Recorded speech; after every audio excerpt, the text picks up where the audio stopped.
Hello, and welcome to my third video.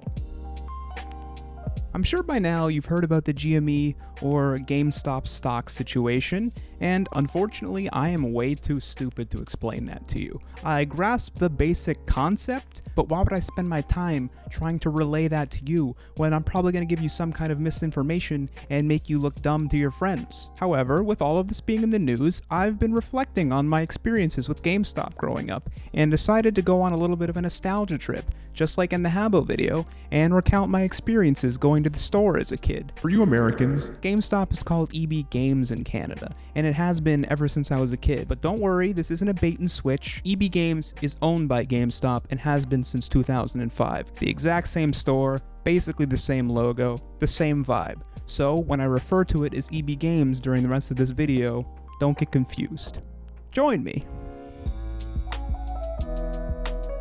I think to start this video, we should set the scene, because EB Games stores have such a very specific vibe that I wouldn't be doing any of my stories justice if you didn't know the setting first. The inside of EB Games stores honestly remind me of liminal spaces, if you've heard of those. It's this weird aesthetic you see in photography very frequently, and sometimes experience in real life. It's when a space feels almost abandoned and creepy and frozen in time. It's a mall at 3 a.m., it's an empty school hallway, or a parking lot when there's no one around. You just have this general feeling of uneasiness that you can't quite pinpoint, and EB Games gives me the exact same vibe when I go in.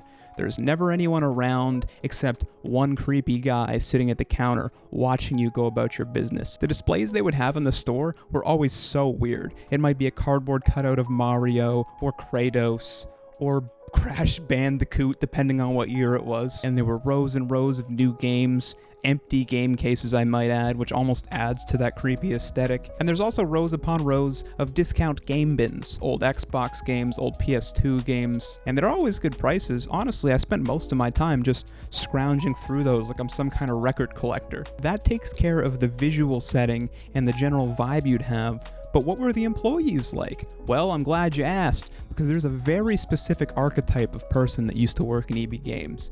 It was always this old balding guy, maybe with glasses, and he'd be very aggressive. He'd be trying to sell you stuff. He wouldn't leave you alone if you're looking at a game. He'd be like, oh, what, you're gonna buy Halo? I play Halo. Did you hear this about Master Chief? And you just want this guy to leave you alone because you're like 10 years old and he's like 40. He clearly loved games in the 80s and he never developed any social skills. So now he's trying to, make friends with you and relate to you on the game, all while you just want to get the game and get the hell out of there to go play it. I hated these guys. They freaked me out. In addition to that guy, however, he would always have like a younger assistant manager counterpart named like Justin or Zach, and he'd have short spiky hair. He'd be mid-20s and he'd be kind of cool. You'd kind of want to be like that guy and you would actually want to talk to him. Justin was a cool guy, old balding guy, not a cool guy. I don't like that guy. Interestingly enough though, that old creepy balding aggressive guy kind of disappeared. He's going extinct. If you look at EB Games like it has its own food chain, like it has its own ecosystem, when girls were finally allowed to say they like games too and get a little less ridiculed for it, they started to take those jobs. They started to take those managerial positions, and those bald guys started to get phased out. They got pushed out of their natural habitat and straight onto Reddit, where they would harass those gamer girls for the rest of their lives. Now that I've set such a vivid scene, let's get to the stories. Let's get to the main attraction here. My earliest memories of EB Games were when I was too young to go there on my own, back when my dad used to take me. And these are some really fond memories. He would drive me to the store, he would park out front, and he would let me go inside alone. But he would always say, don't make me come in and get you. Don't take too long. You know how the story ends. He had to come in and get me every single time, without fail. You can't just expect a kid to go through rows and rows and rows of video games he doesn't have and not pick every single one up, examine the back for like 25 minutes going, whoa, I really want to play this one too. You would always say just one game, and I would always do my best to get two. However, parents aren't made of money, obviously. They can't always get you games, and sometimes, hey, I got you a game last month. You should still be playing that one. What do you do when that happens? Well, if you're me, Much like in the Habbo video, I call up my grandparents and I say, can you please take me to EB Games? I really want a new game. And they loved me so much, and I loved them so much, and they would take me every single time, and I'd get a new game. I remember one very specific instance of this that I just love to think about. One time, my dad had bought me a new game, I sadly don't remember which one, for my birthday, and he had hidden it in the house. And he came home from work one day and saw me playing it. He was furious. He was like, Taylor, where did you get that game? And I'm just, I'm sitting on the couch holding the controller. I look up all scared and I'm just like, Grandma bought me it. He said I was a master of manipulation at that age, and looking back at these stories, I believe him. I also remember my dad taking me to a few Pokemon events where you'd bring in your game and they'd plug it in and give you an event Pokemon. I think I specifically remember getting a Mew, and I was so proud of that. Not a lot of my friends got to go to the event, and I would just show that shit off at school every single day. I was the talk of the town. I was the belle of the ball. I also remember my dad used to always want me to trade in old shitty games that I didn't like, or just games I didn't play anymore, and I refused every single time. I think I had that creepy collector gene in me way back then too. That, and their trade-in deals were scams anyway. They'll give you a couple bucks maybe 15% off a future game, and that's just some bullshit EB Games. You were stealing from children. Oh, you bought this game from us 2 weeks ago for $50? How about we give you $10 for it, and this middle finger, you stupid little shit, get out of my store. Of course, if you did sell your game to them and then try and buy a new one, they'd give you their trademark 15-minute shtick of, oh, do you want our membership card? No. Oh, you don't want our membership card? Oh, well, do you want disc protection? No, I don't want your fucking disc protection. I'm not gonna break this game. I'm not gonna just take it out of the fucking case and rub it on the carpet. I'm gonna take care of it. It's gonna go in the console or in a different game's case. I wasn't very organized. If you got Justin, that's not a problem. He'll just back off. He understands. He doesn't get the disc protection. But if you got old balding middle-aged guy, you better believe he's going to say, are you sure you don't want it? It's just $4 more. Are you sure you don't want it? No, you want it. You want it, kid. Take it. You want it. And your dad would have to be like, hey man, he doesn't want it. Chill. I remember on one of those trips to the store, my dad finally bought me a game I'd been begging for months. And that game was Grand Theft Auto Vice City. And I know what you're thinking. In a previous video, yes, I did tell you I'm only 26. That game came out in 2002. That means I was 8 years old and playing as Tommy Vercetti and just absolutely murdering hookers while listening to Billie Jean on the radio. That's right, I had a cool dad. Fuck you.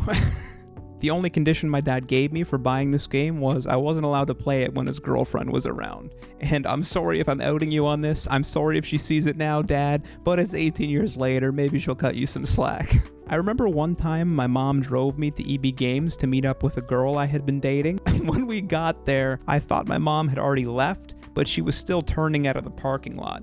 And I had brought a Coke with me. And I put the empty can on top of the tire on the back of a Jeep to try and look cool in front of this girl, and then me and the girl went inside. Within seconds, I got a text message from my mom saying, you didn't leave that Coke can on a car, did you? That would be littering. I don't know why I lied, because that's such a specific accusation that there's no way she didn't see me do it, but I replied and said, oh no, I totally didn't do that. The fuck was wrong with me? I do remember this thing parents used to do where sometimes they would accuse you of something wildly and out of the blue to try and see the reaction on your face, and this just wasn't an instance of that. This wasn't them being like, oh, I heard you were out smoking weed with Jake Sweezy the other day, and then they look at you to see if you do this. No, I didn't do that. Or to see if you go, no, I didn't do that. Did you see the subtle difference there? In the first example, your eyes got huge. Now you're caught. You look guilty as hell. And guess what, bitch? Now you're grounded. In the second example, you just got angry and belligerent, and they'll probably let that one go. You'll live to smoke weed another day.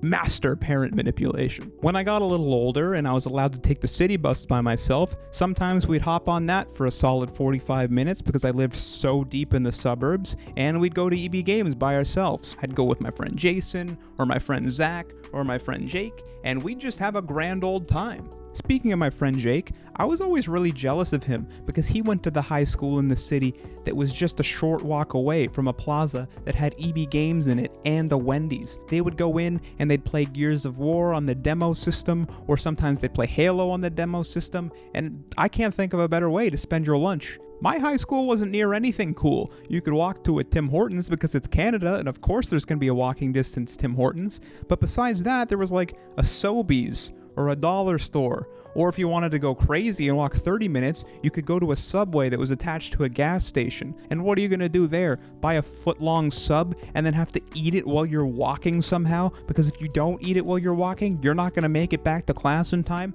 Well, I mean, not that I was going to class anyway.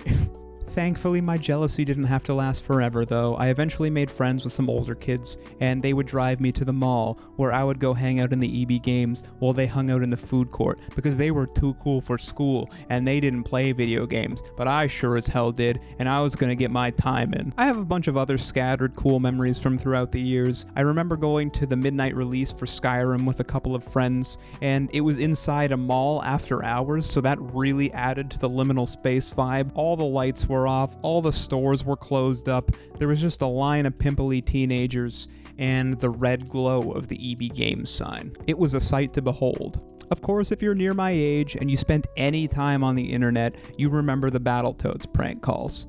For the uninitiated, basically, you would call your local EB Games and you'd ask them if they had Battletoads in. What's Battletoads? Battletoads was a terrible game for the NES. It came out in 1991, but you'd act like it was the hot new thing, and you'd be like, hello, do you have Battletoads? If you were the first person to call, you might keep him on the line for a while and have him search the system if he didn't remember the game. However, usually, you were the 17th person to call, and it would go just like it does in The Simpsons. He would answer like he's Mo Sizlak, and then he would threaten to murder you when he realized what was happening. It was kind of fun. I have nothing but good memories of that.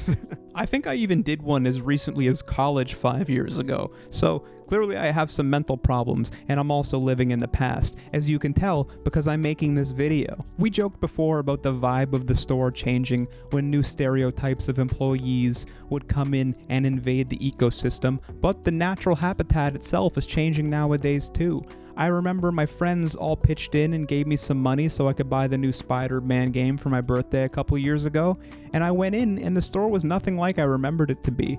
The walls were lined with Funko Pops, every shelf had some Pokemon cards on it, and there were collectibles all over the floor. It was completely different than I remembered, but that's okay. Stores have to change to survive, but we all have our memories of how they used to be, and now they're documented in this video.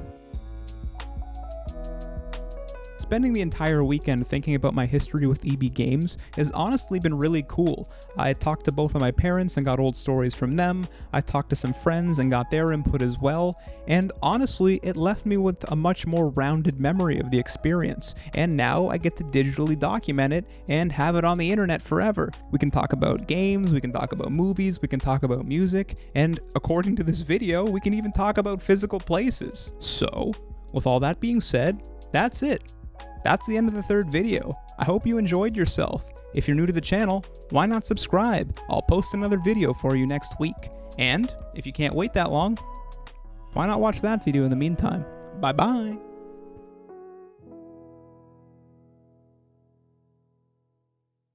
When, according to my family history, I inevitably get Da Vinci?